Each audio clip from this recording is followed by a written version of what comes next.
ખરેખર તમે આ સભાના લાયક જ નથી. હકીકત છે. શું પડી છે આ લોકોને કે તમારી દીકરીઓ બચાવવા માટે તમારું સ્મશાન બજારમાં ના ખોરવાઈ જાય એના માટે આ મહેનત કરે છે ને આપણે અહીંયાથી એક આંગળી પકડીને દીકરીને નથી લાવી શકતા. કોઈ ફરક નહીં પડે, મારે કોઈને આમાંથી વેવાઈ નથી કરવાના. એ ના ફરક પડે તો મને કોઈ વાંધો નથી, પણ કડવો જ છું ને હકીકત છે. અને આનો જ લાભ આ વિધર્મીઓ ગણીએ કે અસામાજિક તત્વો ગણીએ કે લુખોએ ઉઠાવે છે. મારી નજર સામે દીકરીઓ અહીંયાથી એક્ટિવા લઈને જાય છે. કદાચ અહીંયા બેઠેલા લોકોને આટલી વાત સમજાય છે, અહીંથી થોડી દૂર પણ આ વાત જાય છે અને એમને સમજાય છે કે મારા દીકરીઓ માટે વાત કરવા આવે છે. મારે દીકરો નથી, મારે દીકરો છે, દીકરી નથી. પણ મેં આનું મથાળું આપ્યું છે કે દરેક દીકરી મારી દીકરી સમજી અને આ અભિયાનમાં જોડાયો છું. ઘરના તાળાની ચાવી લોક મારીને આવું છું. મારું ઘર છેલ્લે વગડામાં છે. છેલ્લે વાઈફનો ફોન આવજો કે 12 વાગે પહેલા આવજો, બીક લાગે છે.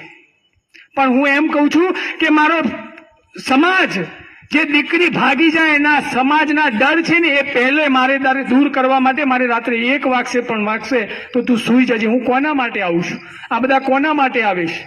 શું તમારી નૈતિક જવાબદારી નથી? આ સોસાયટીના એક સમાજના આગેવાન તરીકે તમારી જવાબદારી નથી કે દરેકને કમ્પલસરી કરીએ? ગણપતિ મહોત્સવ ઉજવો છો, અહીંયા ઉજવો છો ને, નાસ્તા કરશો બંધ કરી દો. જો ખરેખર તમારે સમાજને સુધારવા હોય ને તો બંધ કરી દો. આ તમને એવું છે કે 1 કરોડના 1.5 કરોડના બંગલામાં બેસીએ છીએ, આપણને શું ફરક પડે છે? એ લોકો એવા લોકો શોધે છે કે જે 1.5, 2 કરોડ 5 કરોડના બંગલામાં રહે છે. બાકી બતાવો કે બેલા વસાહતમાં રહેતા અને ઝૂંપડપટ્ટીમાં કામ કરતી દીકરીના કોઈ ભાગી ગયા હોય કે પ્રેમ લગ્ન થયા હોય તો એમના ટાર્ગેટ પણ તમારી જેવી સોસાયટીઓ જ છે.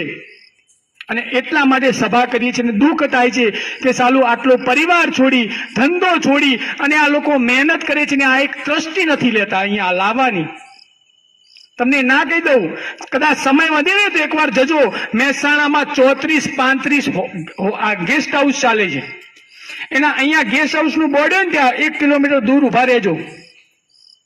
તમારી દીકરીઓના એક્ટિવાની ડેકીમાં 1 ઝૂંકડી કપડા એક્સ્ટ્રા હોય છે. ના હોય તો કહી દઉં તમને, હું સાક્ષી છું.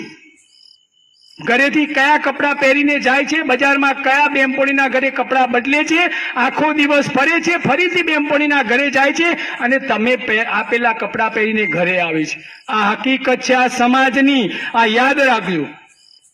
તમારા સોનાના ઘરેણાઓ એ તમારી તિજોરીમાં પડ્યા છે, તમારા લોકરમાં પડ્યા છે. વિનંતી કરું છું, ગમે તેવી દીકરી હોય